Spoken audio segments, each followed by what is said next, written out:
Hello,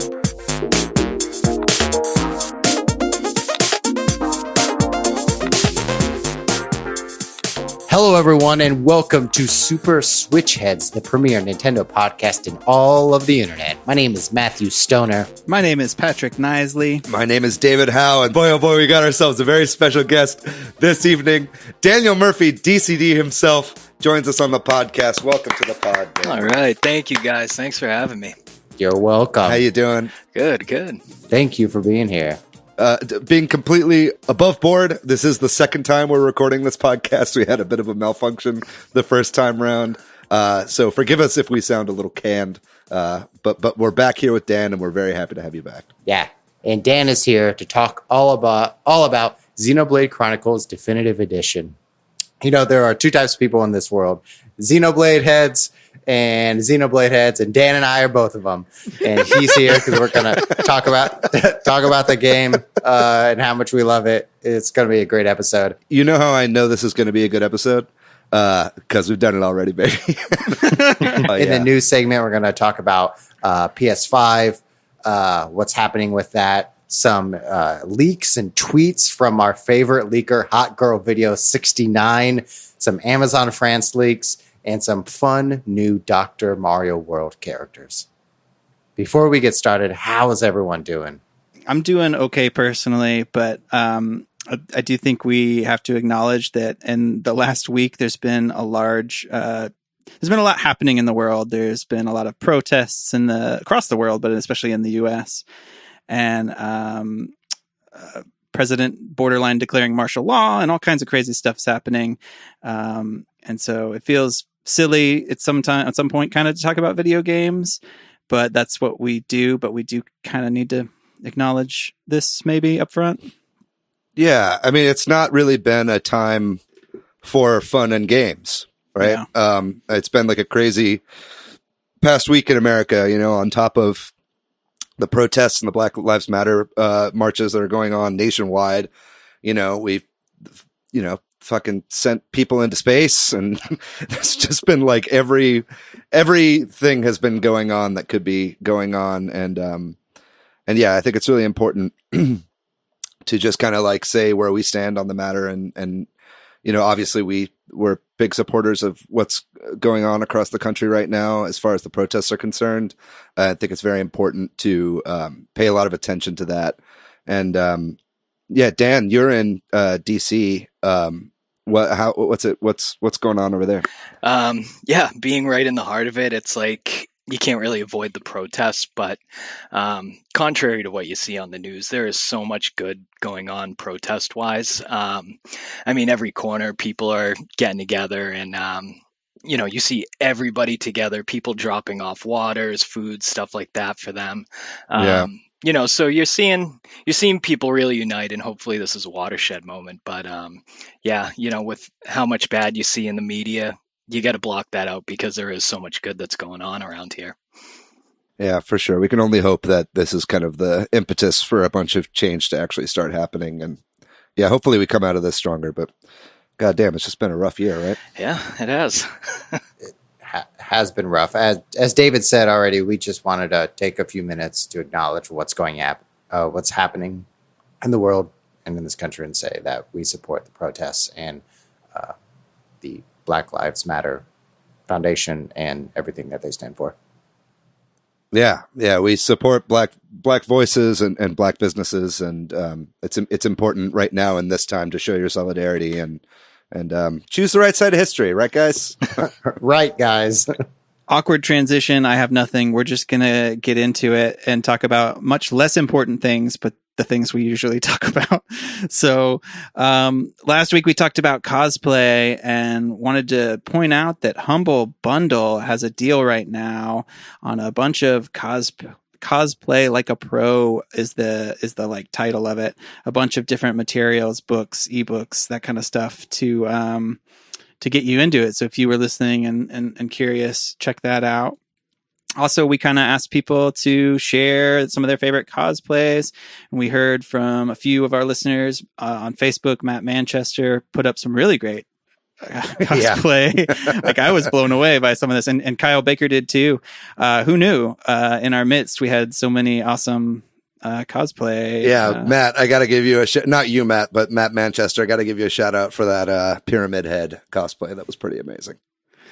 A couple of other quick shout outs to listeners. Jeremy Pokemon Trainer on Twitter, giving us a hard time for being on Team Mayo and Splatoon. That's fair. We deserve that.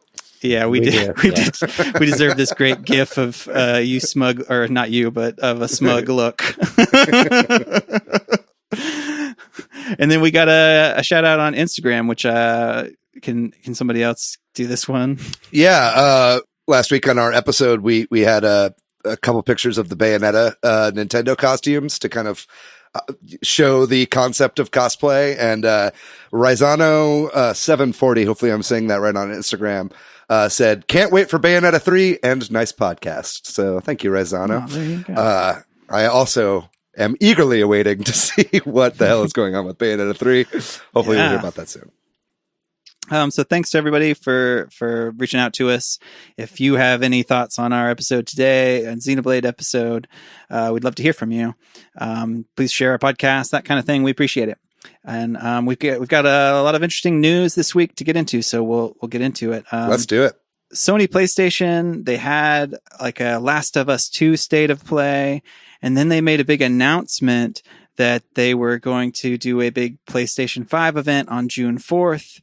And then they have, in light of everything going on that we were just talking about, in light of all the protests, they put out a message in support of Black Lives Matter and decided to postpone their event, which is probably the right call. It's hard to do a video game podcast right now. It's hard to do anything, I think, and hopefully good intentions here, but as maybe it's for other reasons too, that it would take away from them their news cycle. Yeah, it's certainly, a good PR move, and, the news of everything that's going on in the world is kind of dominating everything right now. So they probably wanted to take this week anyway. But it's a good gesture from Sony, to publicly, make a statement in support. I mean, Nintendo also put out a statement, that we saw today. And Matt, you were saying something about the Pokemon Company made some donations. Yeah, Pokemon Company, along with Nintendo, announced where they put their money. So they made a $100K donation to the NAACP and a $100K donation to Black Lives Matter Foundation. Rumor is that this PlayStation 5 event is going to be rescheduled for June 12th, but I don't believe that that's been confirmed. Does anybody know? It's not been confirmed, but is a hot rumor. Yeah, they're not going to put it off for too long. I mean, people really, really want to know what's going on with the PS5. It's been far too long. Xbox and Microsoft have already done a lot of presentations. We've already seen their system. And so, yeah, it's high time for this to come out. And I think it would probably make a lot of people's day, honestly, if they did do this announcement. So yeah, hopefully this does come out on the 12th. And then in our next little bit of news, maybe this is related. We'll see. Nintendo on May 29th tweeted out a little clip from the Origami King Paper Mario trailer of just Paper Mario wearing the Samus helmet. And obviously that raises a lot of eyebrows and people thinking maybe this means something. And then everybody's favorite Nintendo and video game leaker, Hot Girl Videos 69, who is a cam girl that also tweets video game leaks. It's a really fascinating situation. We've talked about it on the podcast before. I'm sure we'll break it down here in a second. But they retweeted this and said, "She's coming home soon," referring to Samus, and also said in another tweet that they think that they've heard there's a Nintendo announcement on or around that day. Obviously, that didn't happen. And so maybe the question is, did this get postponed due to what's going on?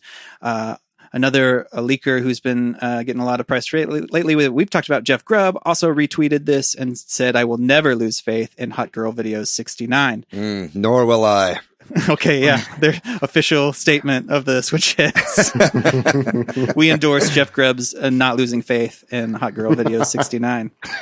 I think the best thing is that Hot Girl Video 69, she's got all the greatest scoops. The only problem is you have to be subscribed to her OnlyFans in order to get access to the scoops, and so that's a little difficult. But yeah, it's just that's the world we live in now. That's part of the world we live in now. It's that one of our main sources of information is Hot Girls Video 69.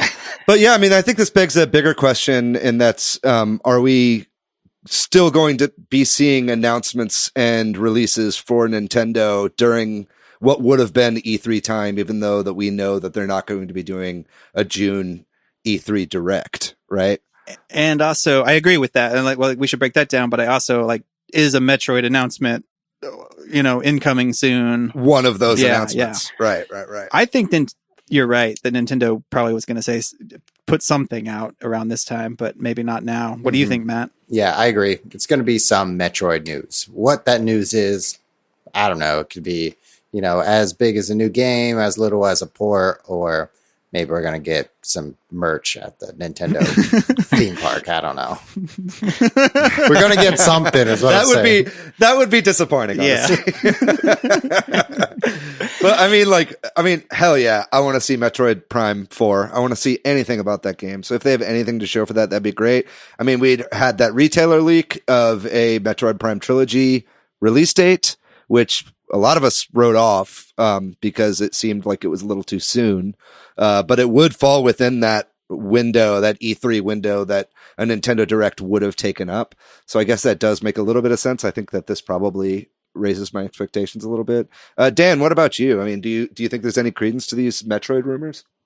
I think so. I mean, just throwing the Metroid helmet at the end of the Origami King trailer, I feel like Nintendo hasn't acknowledged Metroid in years, so why just throw it at the end of that? You know what I mean? I feel like they knew what they were doing with it.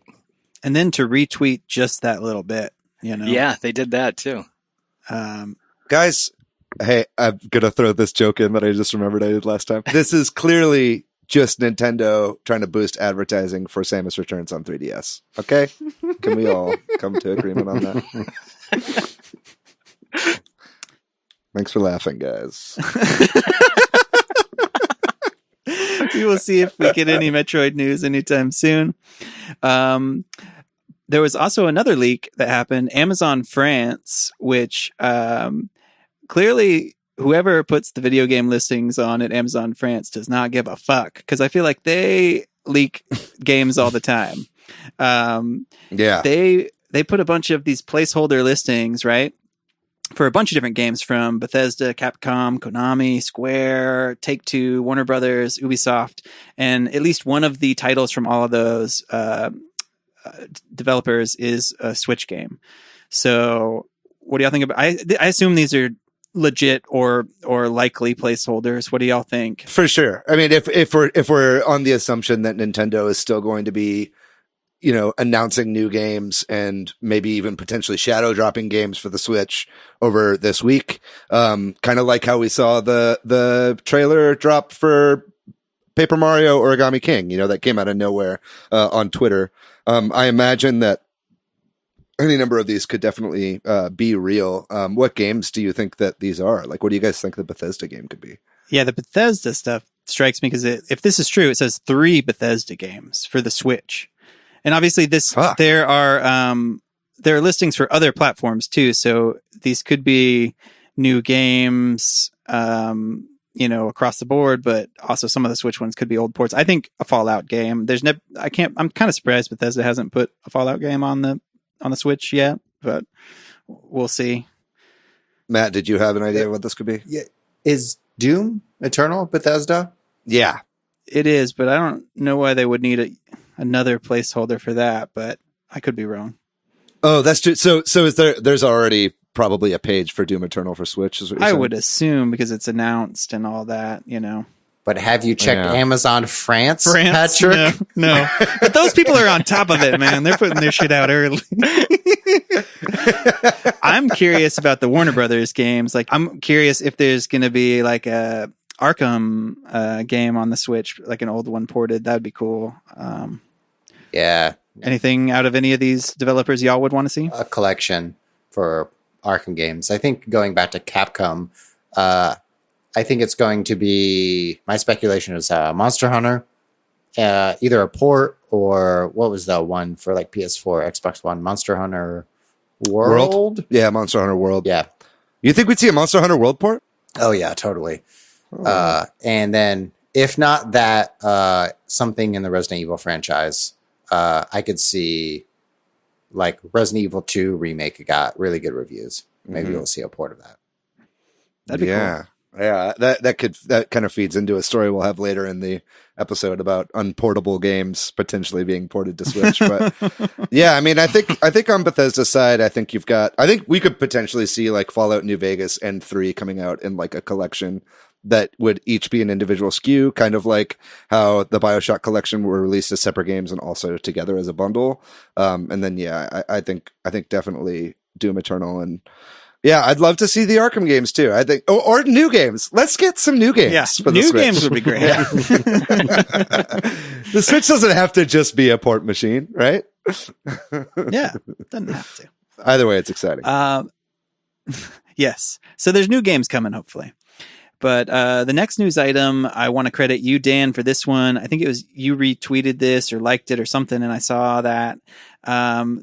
And I felt like we should acknowledge this. Dr. Mario World is the mobile game for the Dr. Mario series, which I haven't really played. But one thing about it is they've been just adding characters left and right. And they just most recently added Dr. Dolphin, which is the dolphin from Super Mario World. It's fucking ridiculous is what that is. A very minor character. Like, I didn't look at this roster or employee list. I don't know how you would say it. It's a doctor directory. Yeah, a doctor directory. They have many doctors. Dr. Luma from Rosalina Luma, Dr. Dry Bowser, and Dr. Bowser. And as everyone's favorite, Dr. Goomba Tower, which are three Goombas stacked on top of each other. And that begs a pretty important question of how does that work since Goombas don't have hands? How would they operate on you? How do they even like fight the pills? Yeah, like they got nothing. This is ridiculous. This is a total 100% absurdity. This is Nintendo hearing everybody bitch and complain about how Baby Mario and Baby Luigi were doctors and being like, you can't give a baby a doctorate. And they'd be like, oh yeah, well, we're going to give it to a dolphin. Have you played Dr. Mario World, Dan? I've played it. It got too difficult for me, so I gave it up. Okay. But it was, it was like Candy Crush. It was a mobile game. Yeah. And like eventually you need to start paying to make it playable, kind of. Yeah, you have to pay to like beat a level that's just absolutely impossible. I mean, the sales have been kind of struggling for it too, so it definitely makes sense from a marketing perspective that they would release the most requested Mario character, which is Dr. Dolphin, and I think that'll really boost sales. And I did want to give a shout out to Toon Triss on Twitter, who I saw this post, and I was kind of thinking the same thing. Like, Nintendo's been putting lots of lesser known characters more in the spotlight. Like Piranha Plant is my main in Smash Ultimate. I love Piranha Plant. They put a bunch of characters in Mario Tennis Aces as playable. And then obviously Goomba Tower and Dolphin and Dr. Mario World. It's cool to see all these smaller characters get to be playable characters or more important in games. Hell yeah. Moving on then, there was an interview with Saber Interactive's CEO, Matthew Karch, I think is how you say that. That's certainly how you pronounce it. Or Kark. Karkeri. From a website called WCCF Tech. And of most interest to those of us interested in the Switch, he kind of talked about how I should say this. The Saber is the people who ported The Witcher 3, which is one of the ports on the Switch that people are surprised by and, that's correct. And impressed by. That was like the impossible port, right? Right. And I think one of the things they ask him about, and he kind of talks about, is, that he believes that more developers can get more out of the Switch hardware, and fans are going to be surprised at some of the titles that are coming out for it. So, I think like any piece of hardware, once it's been around for a while, people kind of learn how to use it. And maybe that means we can see some of these games that were previously thought unportable brought to the Switch. And there were some other things he talked about too. I know maybe you wanted to mention, David. Yeah, well, I mean, we know at least two of the games that Saber is working on now, as far as ports from other systems are concerned, and that's the Crysis remastered port that's going to be coming to Switch sometime this year, as well as other consoles.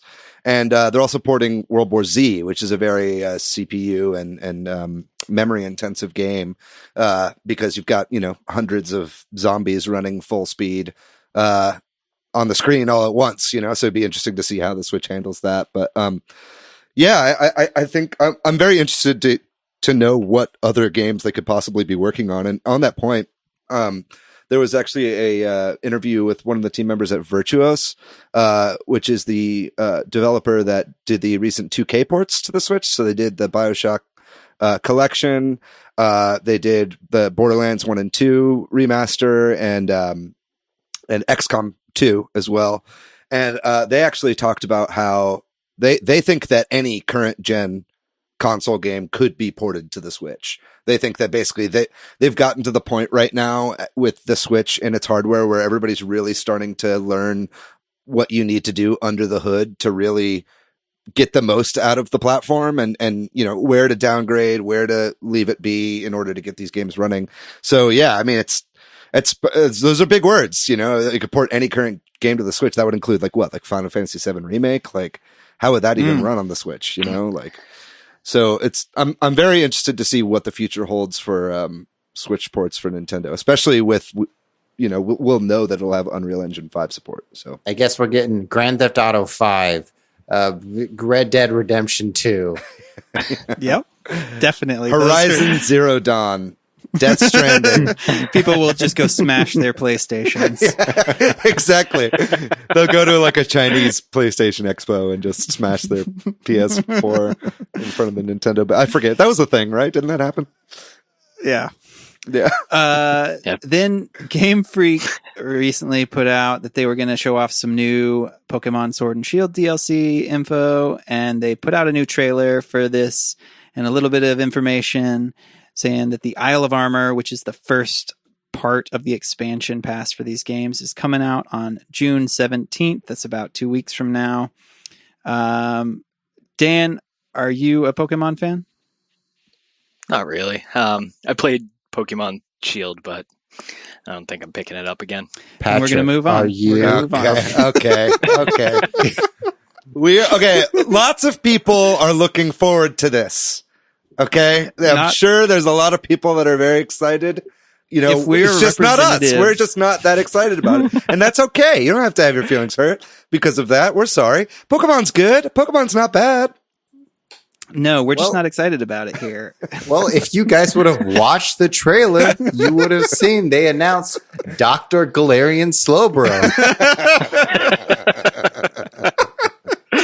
Yeah. Oh, man, I did watch the trailer, and I just didn't care. But hey, this thing is going to sell really, really well. Pokemon, lest we forget, Pokemon is like the biggest franchise ever in the history of the world, the highest selling franchise in the history of the world. So it's like, this is going to sell like hotcakes. I know a lot of people are excited about it. The question is how many people are going to move back to Pokemon from Animal Crossing? You know what I mean? Because I think that's like a huge crossover there. But, totally. Maybe with Animal Crossing kind of dying down, I don't know if wedding season is enough to keep people away from Pokemon. Right. And I'll also say, like, I'm not a Pokemon person, but like, I think this is a better model for Pokemon, where instead of releasing a like another game that's the same but expanded, they are giving DLC. That seems like a better way to do their releases. Who wants to take bets that they'll still do that even with this DLC? That would be really upsetting, actually. But recently there's been some reviews coming out for Clubhouse Games 51 Worldwide Classics. That game is coming out like today, y'all. Yeah, very soon. Nice. So if you're listening to this podcast, I think it's available, or it will be in the next day or so. And it's getting some decent reviews, right? Oh yeah. When I saw it, it looked like it was about 84, 85 on Metacritic, something like that. So yeah, I mean, it seems like people are really excited for it. I think the fact that there's a free app that you can download to play like you were on a DS with the download player or whatever, like, is only going to get more people excited in it. But yeah, I'm very excited for this game. I'm looking forward to release day. Matt will now list all 51 games in the collection. We're not doing this. Mancala, Hare and Hounds, Nine Men's Morris, Chinese Checkers, Dots and Boxes. We've been through this a million times. Checkers, Dominoes. I'm going to pick this one up. I was on the fence about it, but it looks good. Yeah, this will be the new game that all the Switch heads play, right? I think so. Except it'll be limited to like 2 people. Yeah, that's the only bummer. Yeah, are you picking it up, Dan? Oh yeah, I'm sold on just bowling. Yeah, nice. Bowling looks good. Bowling does look fun. Polygon, in their review for this game, the title is Clubhouse Games, 51 Worldwide Classics, An Embarrassment of Riches. That's how I like my games. That's embarrassed and rich. Well, we've got a little bit of Sega news. Sonic the Hedgehog movie sequel was announced. They are making a Sonic the Hedgehog 2, y'all.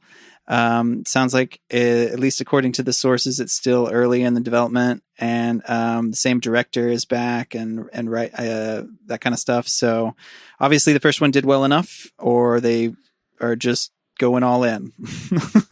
Yeah. I'd imagine they're already pretty far along, honestly, with the story, and I bet they're already pretty well into pre-viz and all the kind of like animation stuff, because I imagine this movie is going to be a lot more CG animated than the first one was, just kind of based on what happens in that movie. Spoiler alert. Yeah. Can you really spoil the movie Sonic the Hedgehog? No, you can't. Really but where it ends, right, is a lot more of a CG environment, and they might have already done some of the work for that. Is that kind of what you mean? Yeah, I think so. I think they knew it was going to be a hit, like, from the first weekend of it being out, and they've probably been working on this in the background for a while. I'm very excited to see what they can do. It seems like it's going to be more of like a normal Sonic story than like this real life origin hybrid movie that we got, which was good in its own right. But I'm excited to see some more authentic Sonic material. And then I don't know if y'all saw this. Just happened. There'd been kind of a tease of some big Sega news coming out, and I guess it was this. There is a Game Gear Micro that Sega is releasing. And this, as far as I know, this may just be Japan only for now, but maybe it'll come and be localized and all that. But it's like a handheld, I guess, but like the size of like, it's tiny. Have you seen this picture? It's like somebody's holding it between their like thumb and forefinger. Like it's like a 2 inches tall, 5 inches wide. Yeah, it looks to be about the size of a Game Boy Micro. Yeah. But if it's too small for you, you can buy an accessory called Sega Big Window to make the screen bigger. It's just a magnifying glass. Yeah, like one of the old school magnifying glasses from the 90s you would clip onto your Game Boy or Game Gear. It's so good. This announcement of the Game Gear Micro is so funny, because what was happening in Reddit in the background is people were assuming the Xbox One Series X, when it gets released in Japan, that would be rebranded as a Sega console. There was a lot of speculation on like the leaks and rumors. Well, I think that there might be more coming from Sega. I don't know that this was the bombshell that they were talking about. Because if it is, it's like hugely pathetic. Like there's like, have you looked into the details of this thing? Like there is no reason for this to exist. So first of all, each one of them is going to be 5,000 yen. There's 4 of them, by the way. It's not just one. They don't all have the same games on them. Right. Like so there's 4 of them, and they're all different colors. And each color variant has 4 games each on it, and they're different for each console. And they're 5,000 yen each, which comes out to about $50 each. So if you want 16 Game Gear games, you have to spend roughly $200 to get 4 consoles that are all pretty much too small to use. Yeah, like they look uncomfortably small. There's a picture of them holding all 4 of the colors in their 2 hands, and it's like they're not even covering the whole hands, y'all. It's like, how could you play this thing? Like they look like the size of those Tamagotchis. Yeah. Oh yeah, they're that small. Please, David, can you figure out the price, what it is for 4 of the big windows on top of? No, actually, so you're in luck. That is actually quite a bargain. If you buy all 4 of the 5,000 yen units, they give you a free window. 1 free window? Yeah. That you have to. Do you need 4? You have to detach it from each one. Like if you want to play Sonic, you put it on one. If you want to play Puyo Puyo, you put it on another. Yeah, I don't even know if you'd be able to like read the text in some of these like RPGs that they have on some of these, you know what I mean? So it's like, it's very, very odd. It's like, it seems like a totally backwards decision, to do this. I mean, I think that if they'd sold 1 unit with 16 games on it for like 60 or $70, I think it would have sold pretty well. But I mean, this is clearly like a niche item for collectors, but, it just baffles the brain. It just breaks me trying to figure this one out.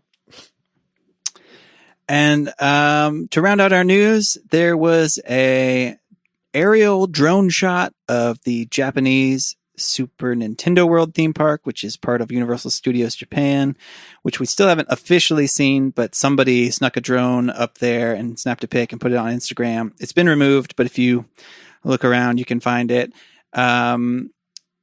Did y'all have a chance to look at this, or do you think the park looks cool? It does look tiny. Yeah. It is an aerial shot, Matt. Yeah. I'm just kidding. It I'm does telling you what I felt, Patrick. You're right. If you slapped a little bit of tilt shifting on this photo, it would straight up look like Micro Machines or something like that. It would look like a miniature set. You know what I mean? Yeah, it's hard to get a sense of scale. Yeah. Jokes aside, they have this section like a foyer right before you enter the Mushroom Kingdom, where it has like a star, like in, like Princess Peach's castle. And then to enter into the Mushroom Kingdom, you have to go through a hallway, which is a warp pipe, which would be pretty cool to like enter into the space. Yeah, that's a cool entrance. Yeah, it does look very cool. It just looks like y'all are saying small. Like maybe it's because it's, we don't like, I think you don't get to see these kinds of shots of theme parks. You're in them and they look big and fantastic from the ground. Yeah.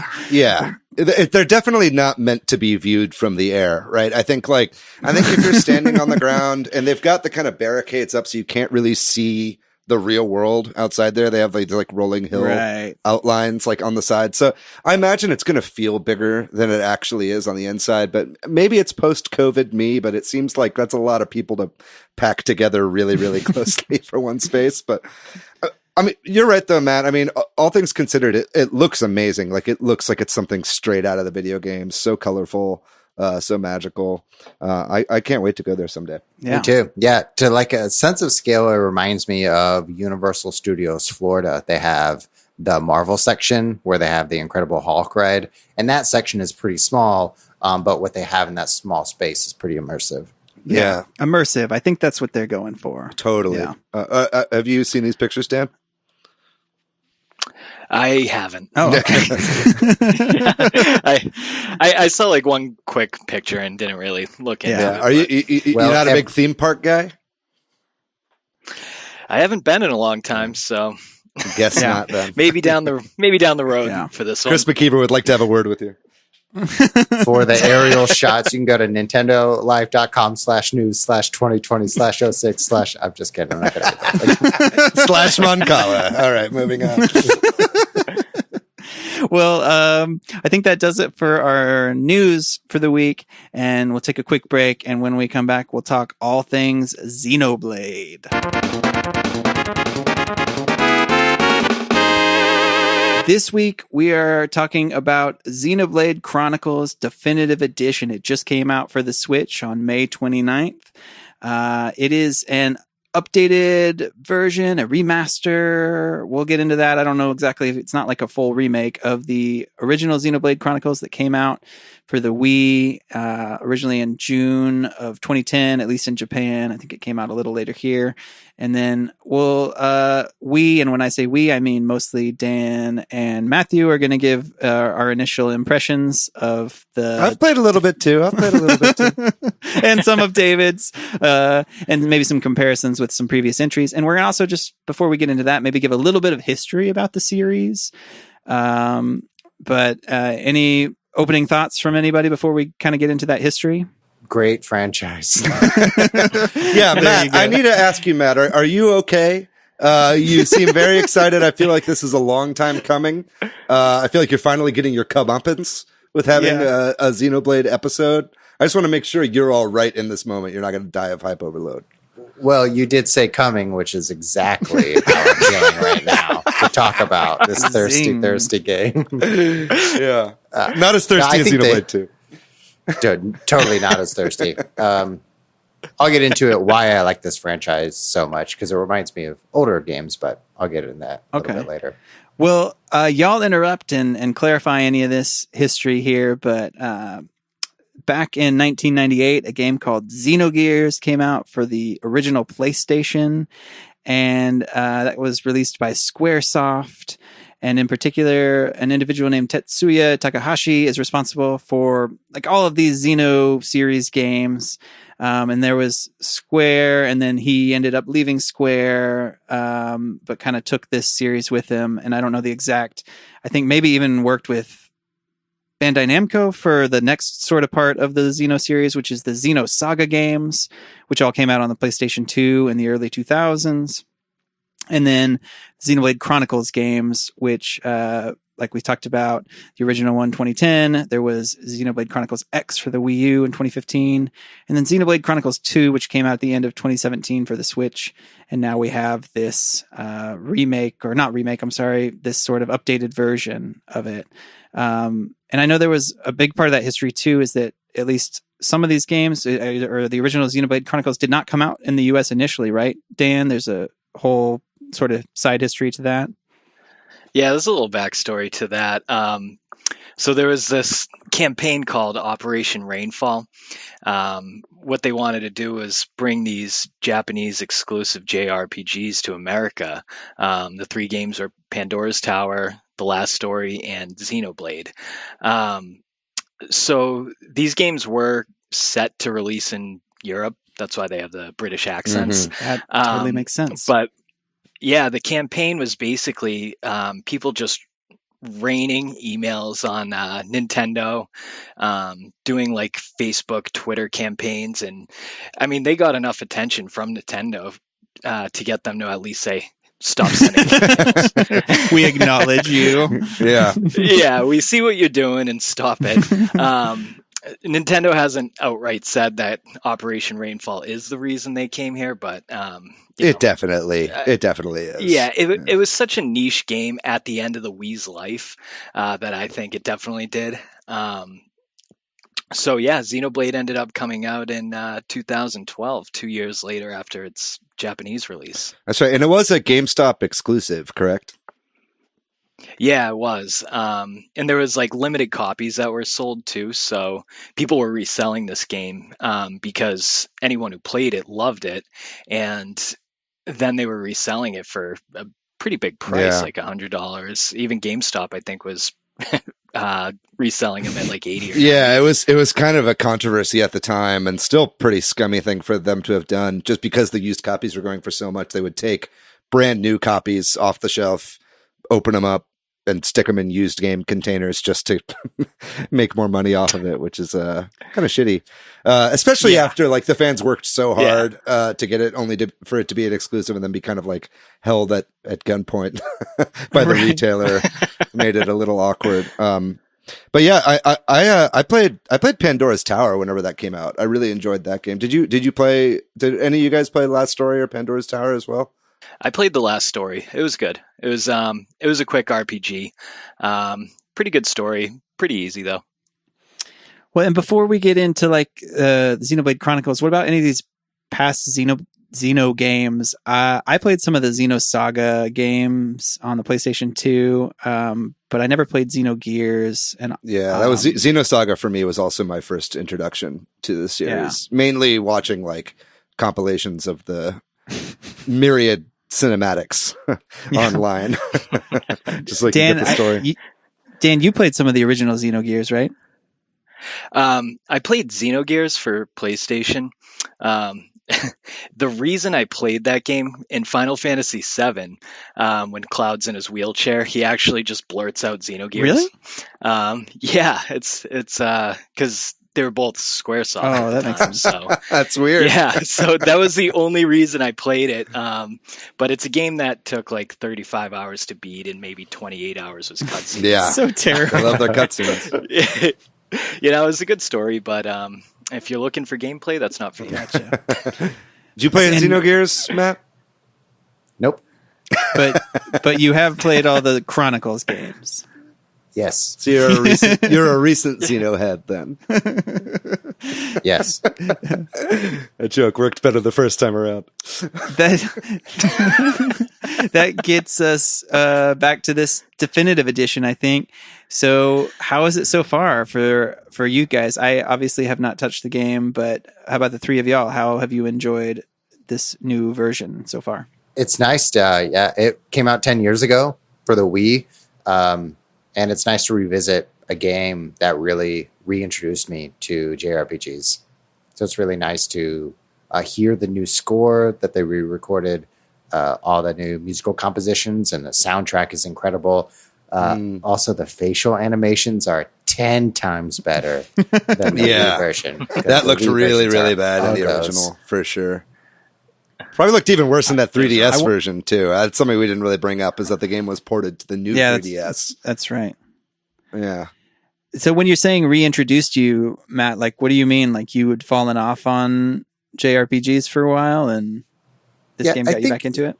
You know, Dan alluded to this into the Operation Rainfall time. If you can think of, like, JRPGs in, like, you know, the early 2010s or something like that, we had Ni no Kuni, Lost Odyssey, The Last Dragon on 360, but we didn't have like these JRPGs. Like, I feel like we have a renaissance right now on the Switch. We have all the like classic RPGs. What's the one on Switch with like tons of Octopath. Right.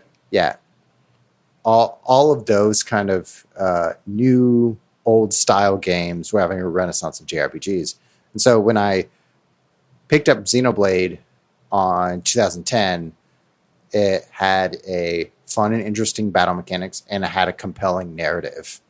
And that compelling narrative just reminded me why I like JRPGs so much, because they have a really in-depth story and characters that really engage with the story, and also the environments are incredible. Yeah, it's pretty spectacular stuff. And you're right. I mean, like during the time whenever the first Xenoblade came out, there was kind of like a bit of a drought, and especially on the Wii, right? Like, I mean, I get Nintendo kind of not wanting to release it in the West just because like the Wii was known as such a casual system over here in America, and that kind of like hardcore gamer user base wasn't really what they were trying to cater to.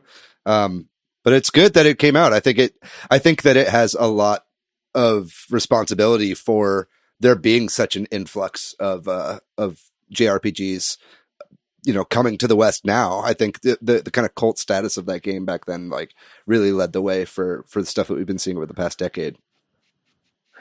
Yeah, for sure. I think, I mean, around that time, RPGs are like shifted totally towards what Skyrim is now, right? So, you know, turn-based RPGs are pretty much gone at that time. So, I remember when I first picked this up, it was the first RPG I played that wasn't it wasn't a turn-based RPG, so it was a little bit, it was a lot to take in at the beginning. It was pretty overwhelming, but, you know, when you first walk into some of these huge areas like Guar Plain and seeing enemies running around and all the structures and how much you can explore, you really kind of just get hooked to the game. So, well, yeah, maybe we can talk about that gameplay element, because it is an unusual like you said, it's not turn-based, but it's not really an action RPG either.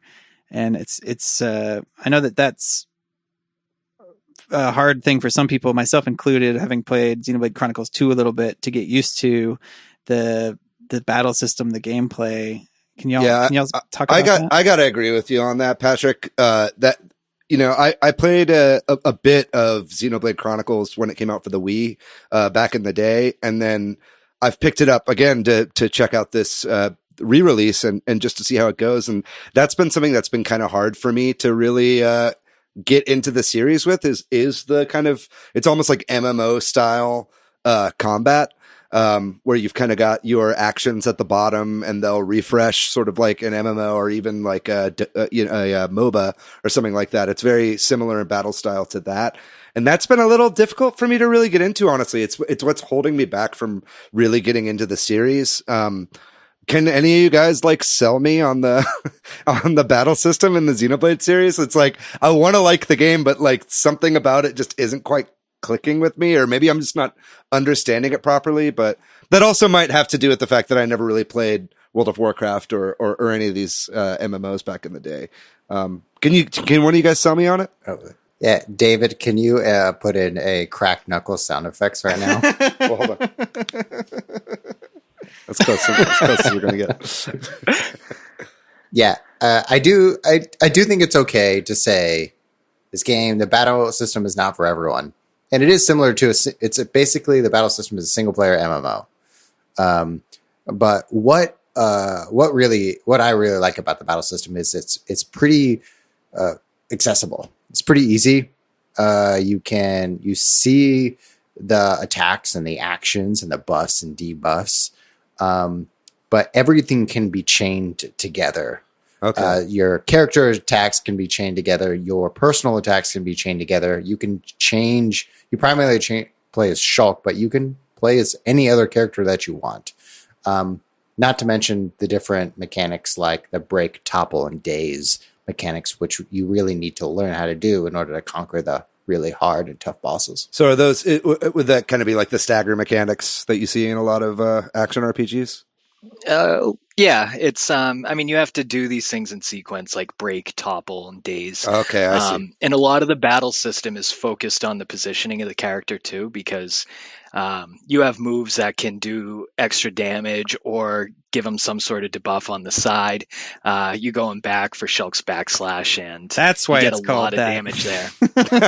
Yeah, there you go. It's not a URL, Patrick. It's I thought that an actual in Smash move. Brothers, Shulk was trying to tell me to go to a website. Yeah.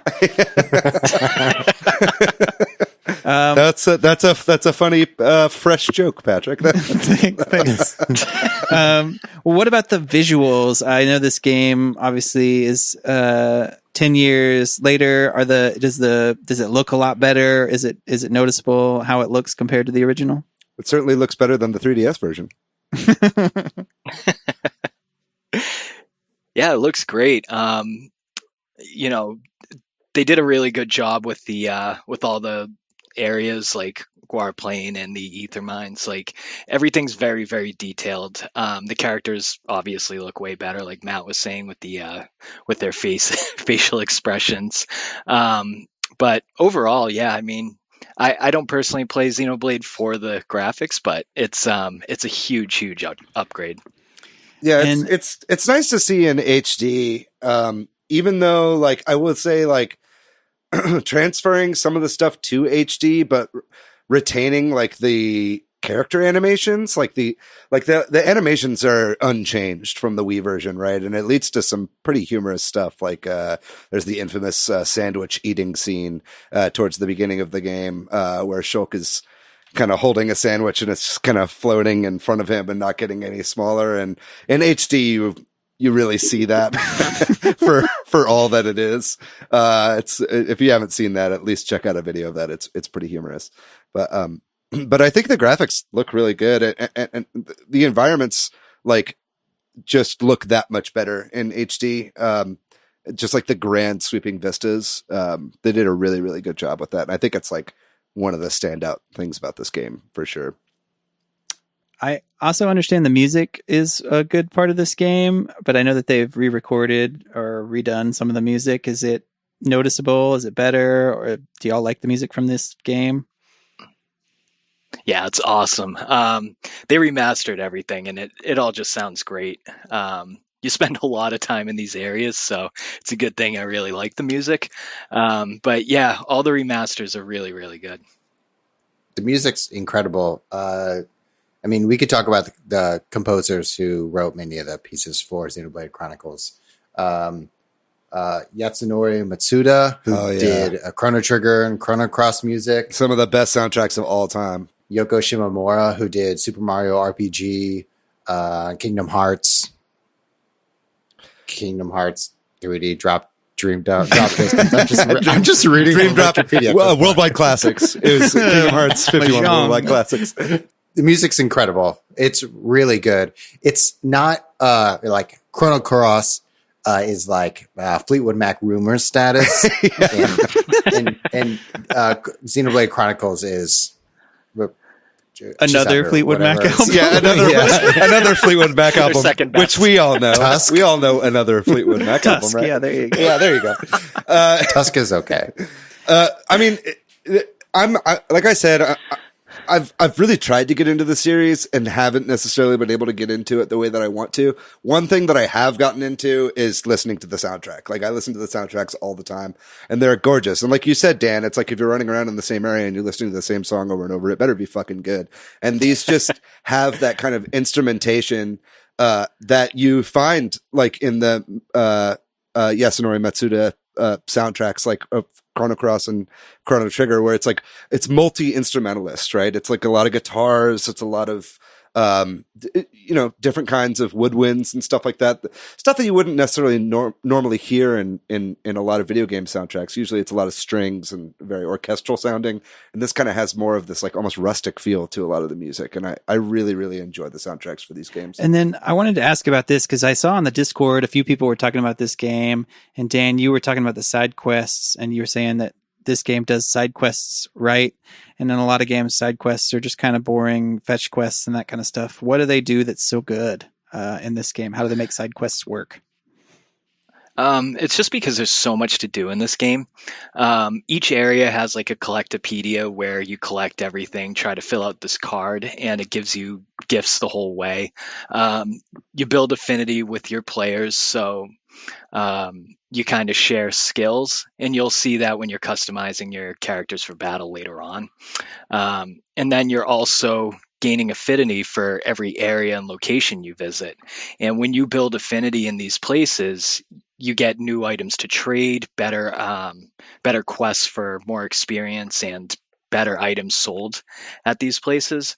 So when you're doing a quest and it says, find these 3 things in a field, you're basically gaining affinity for your characters, for the location, and you're finding things for your collectopedia. So it does seem trivial when you're doing it, but everything you do kind of accounts for something bigger in the process. Gotcha.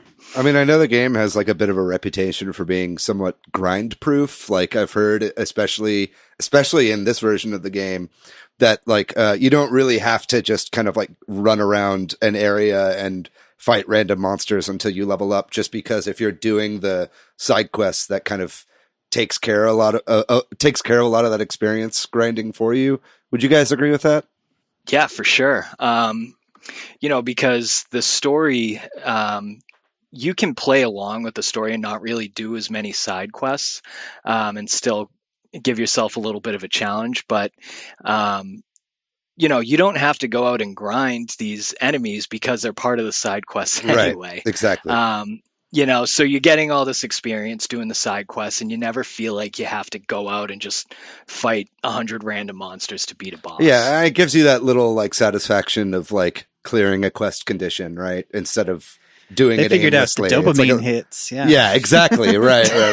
And I know in the I keep trying to call it a remake. It's definitely not a remake. This would fall somewhere between a port and a remaster, I'd say. But as I understand, in this version of the game, there is like the quest system is completely updated, correct? Like it's a lot it's a lot easier to track your quests this time around than it was the first go.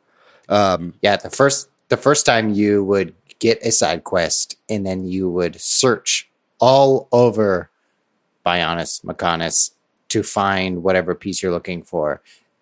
But in the original. In this definitive edition, you can select it and then it shows you on your mini map where to go. Yeah, to complete it. It's crazy to think that wasn't a feature that was included in the original. Yeah. I can't even imagine. You just had to blindly go look around. Yeah, you would skip a lot of side quests because you can't find 2 sour gooseberries. Well, maybe that's about the journey. Segue into then like some of the updates. What have they done to enhance this game? Obviously, that sounds like a big one, making side quests easier to manage. Is there anything else they've done that improves the experience that y'all have seen so far? Menu systems way easier to navigate. For armor, you always whatever armor that you choose, which changes your aesthetic, your like clothing for your character. Now you can choose the armor, but then opt to keep or remove that style of clothing. Okay, so it can be cosmetic. Right, exactly. Yeah. Oh, so you get the stats, but you can change the cosmetics. So you can get all the stats while still just running around in your underwear is what you're basically saying. That's what everybody would end up doing. Correct? Yep. Yeah. You got it. Yep. Yeah, it's definitely that's quality of life improvement right there. Is there any other updates that y'all have noticed that are significant, or maybe at the least, Dan, I know you've messed around with the like new side story or epilogue or what have you. Can you talk about that? Yeah. Well, in the original game, there's like the expert mode too, where you can kind of scale back some experience points to scale yourself with the storyline. Because people who, like me, who just go and grind side quests all the time, you're going to be way too over leveled. So expert mode is a good quality of life. And in battles, so like I was saying before, that positioning is key with your with the way you control your party. It now has like a little exclamation point on the arts you use, like for where you stand. So if you're using backslash and you're behind them, a little exclamation point will pop up for the backslash. Yeah, that's way better. Yeah, so it helps you a little bit more for sure. It's a little hard to tell with some of the monsters, like what is the actual front or back of them anyway. You know what I mean? Like the designs are just kind of wacky. Yeah, for sure. Maybe you can tell us a little bit about that epilogue that they've added, the extra future content. Connected, right? Yeah, so it's I haven't finished it yet, but I'm about 10 hours into it. It's set a year after the original game. It follows the story of Melia. She's one of the characters you get a little bit into the game in the original.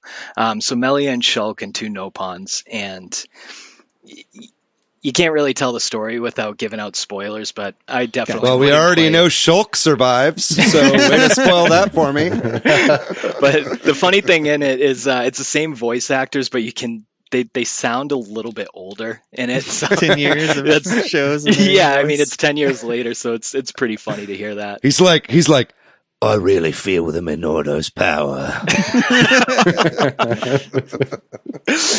Well, at least I it's picked up a later. 10-pack a day habit over the last 10 years.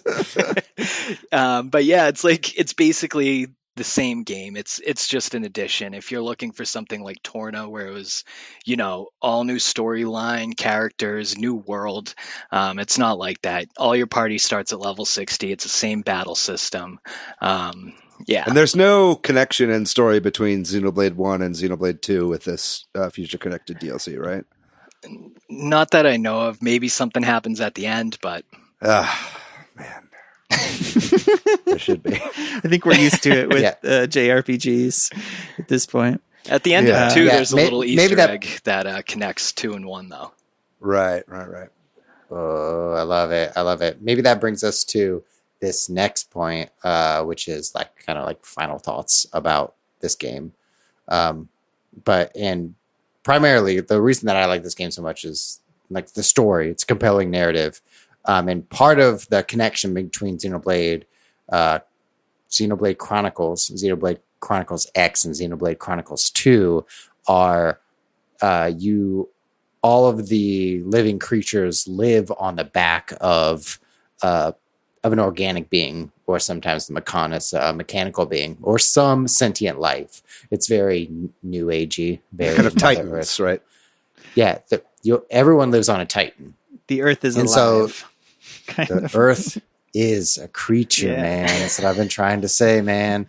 And so in Xenoblade Chronicles 2, there's lots of smaller Titans that you kind of travel amongst. But in Xenoblade Chronicles, you are primarily on only two Titans, Bionis and Mechanis. Xenoblade Chronicles is just so good is because you're constantly reminded on the sense of scale. So like you start out pretty low on the organic being Bionis, and you see the gameplay through the eyes of Shulk, who grew up in a really small town. So as you experience these big open worlds, Shulk is experiencing them too. And then off in the distance are either the shoulder, the head, or the Mechanis, which is the other Titan on the entire opposite end of the world that you can like see. You can see it and you know you're going to get there eventually. It's a similar feeling to like Breath of the Wild when you're like, I see on top of that mountain, I'm probably going to get there eventually. Gotcha. And there's this sense of scale through that entire game that never really lets up. Yeah, I mean, you totally see why Nintendo brought on Monolith Soft to help develop Breath of the Wild, right? And also now they're being tapped to work on Breath of the Wild too. It's like I was saying earlier, it's that sense of scale is so monumental, and it only helps when you're kind of sharing that experience with the main character. I guess it kind of like drives that home quite a bit more.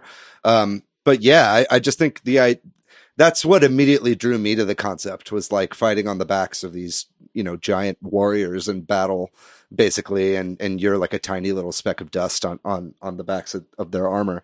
Like, it's just such a unique concept, and it's really cool to see it work out. It gives me like Halo vibes, like when you're playing Halo and you like look out into the distance and you can see the halo like curving up past the horizon, that like sense of awe that you get. And even though it's just like textures on a skybox, it like goes a really, really long way to really plant you into the world and make you feel like you're a part of it. Man, I never made that Halo connection, but that totally makes sense. Yeah. Because if you're like, I'm on the back of this giant weapon or this attacking creature, and Halo is just one giant weapon from the Forerunners. That's a revelation that I made in between the first time we recorded this episode and this time. Well, let me ask you this, Matt, because I know you were saying you love the story and the environments, and you explained the environments, but like obviously you don't want to like tell the story. But what is it about the story, or what draws you into this story so much that's so great about that game? I think like in comparison to 2, Xenoblade Chronicles 2 is a little anime. It's very thirsty the entire game. But what really starts off like as a revenge plot. You're a pretty weak character who gets this great weapon, who only learns about the world as you, the player, experience the world too. So you're trying to get revenge based on story elements that happen really early on in the game. And you're constantly reminded of that revenge through cutscenes, but more importantly, you're reminded about it because you're seeing Mechanis, the main, what you perceive to be the main enemy, consistently, always. Yeah, that's cool. So you're always reminded how small you are, and the big mountain, the literal mountain in a mechanical being. I mean, that's kind of like Breath of the Wild as well, where you would see kind of the spirit of Ganon flying around the castle the whole time as like a reminder of what your goal is, right? Like what the big bad is going to be. That's great. Mm-hmm. Cool. Well, I think that should just kind of, maybe if there's anything else anybody wants to say, to close us out here on Xenoblade or Xeno series, that anything you didn't get to say that you want to add in right now before we move on? Yeah, it's just a great game. I know if you're new to the Xenoblade series, it can be pretty overwhelming because they throw so much at you at once. And there's so much to do the second you walk into the first town. But yeah, I don't know how anybody in that town survived before I got there. I just ended up doing everything for every single resident. Yeah, so take your time, have fun with it. It's you get used to it as it goes on, and just the environments are great. So keep at it. Cool. Maybe this will be the year that I finally make it more than a few hours into a Xenoblade game. Matthew, can you give us our final thoughts on us finally discussing Xenoblade? Yeah, was this good for you? This was good for me, and good for all the Xeno heads out there. There you go. Well, if you want to hear more about Xenoblade, catch Matt's new podcast, Super Xeno Headz, premiering every Tuesday at 3 p.m. Central. But if you are listening and you are a Xenoblade fan, and there's anything that we said that you want to respond to, we'd love to hear your thoughts about the game too. So do write to us and tell us. And with that, we will take a real quick break and come back and talk about the other games that we've been playing recently.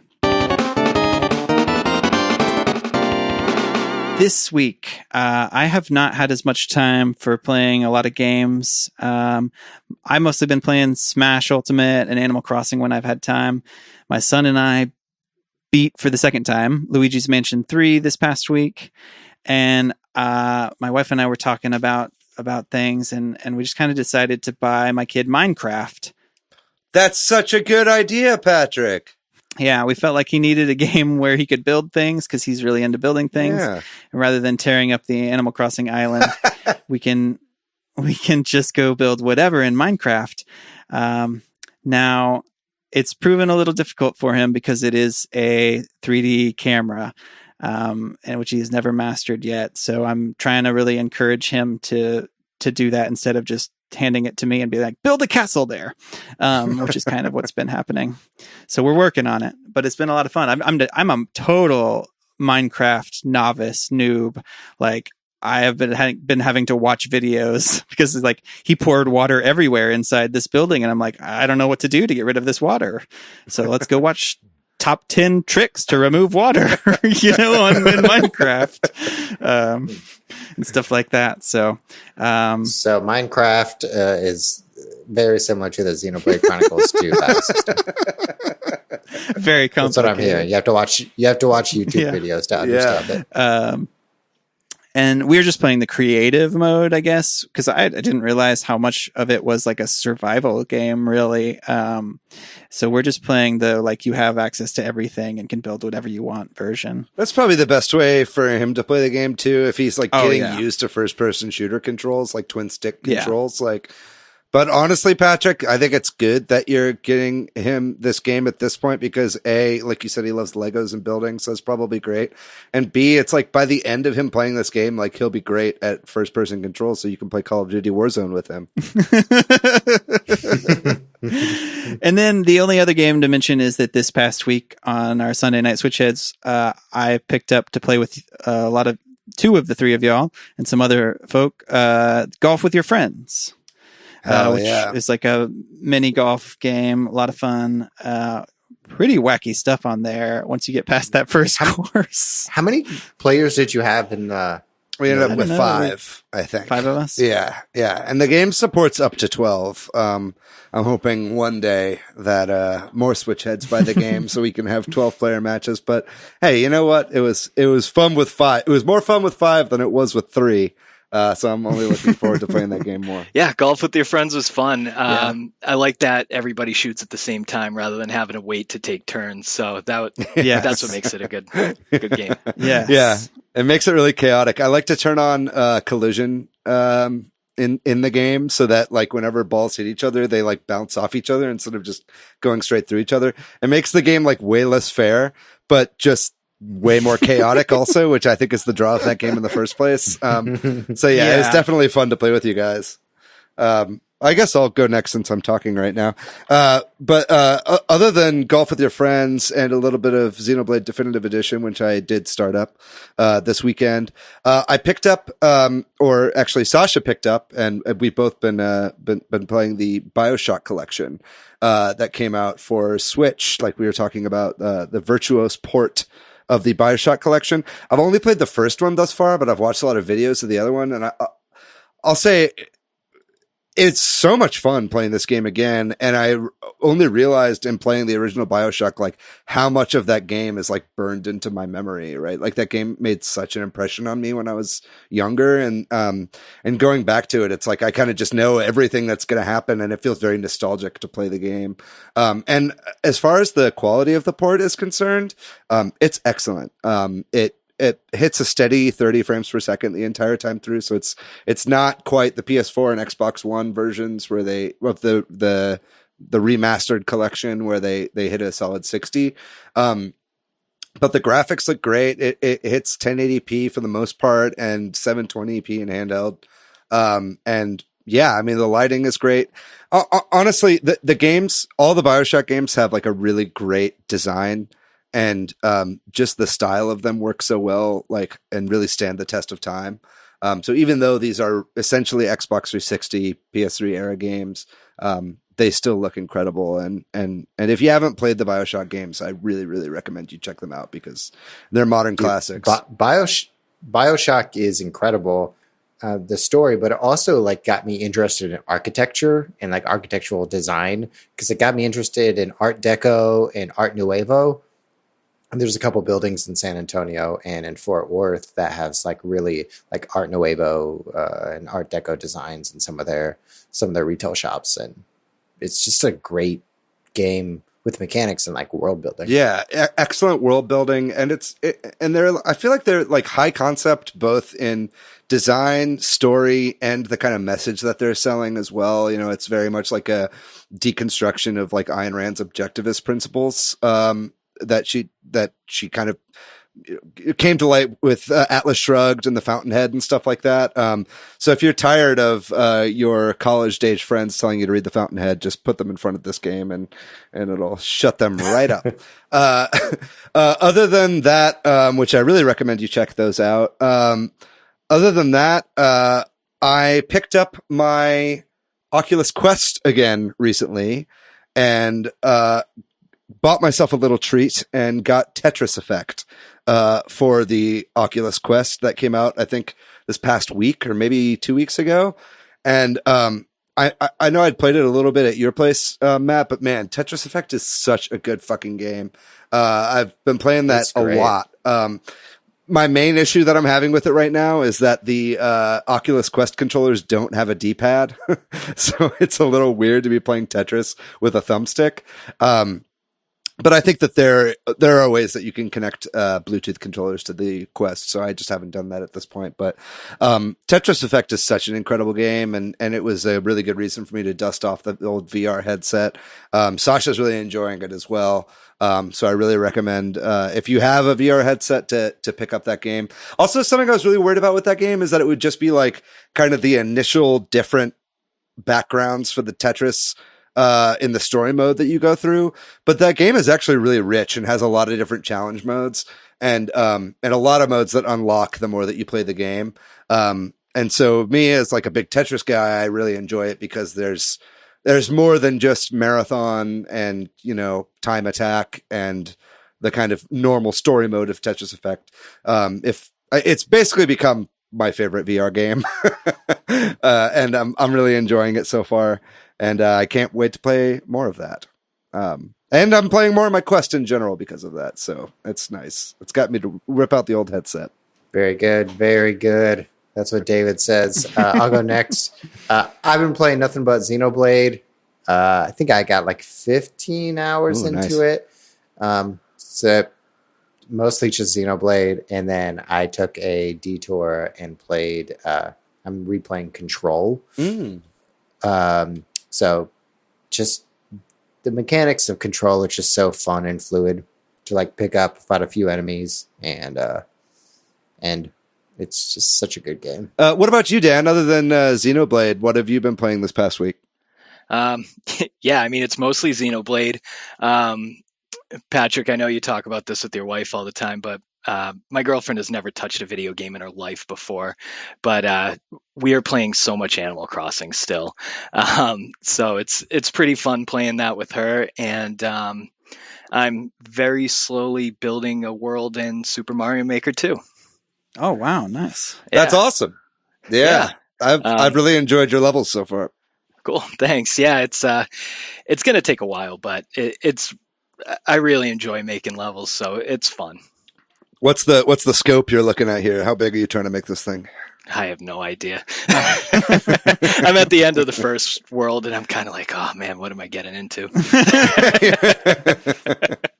Well, to step back a second, my wife is super into Animal Crossing now, and it's gotten me back into it. And something you said reminded me of this, that I visited your island, and the way y'all have your houses set up, you and your girlfriend, and you have your mailboxes like touching, like right next to each other or whatever. It's like right? You go down the ramp and the mailboxes are on both sides.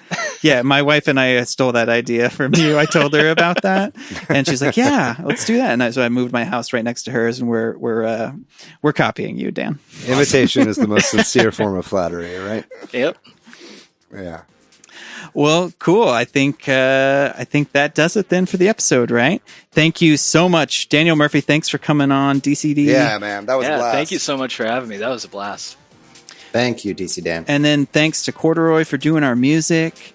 Sorry to Chris McKeever, we did not play Disney Zoom Zoom Festival. So close. And if you're looking for me, Patrick, online, you can find me. I am PDYX most places. I'm on Twitter, Matthew, MATHYOU. I'm pretty much everywhere on the internet at Monolith Fiji. And what about you, Dan? Where can people find you? I don't have much of a social media presence, but join the Switch Headz Discord, and my name's DCD. Come say hi. That's right. Giving the plugs. That's what we brought you here for, Mr. Plug Machine.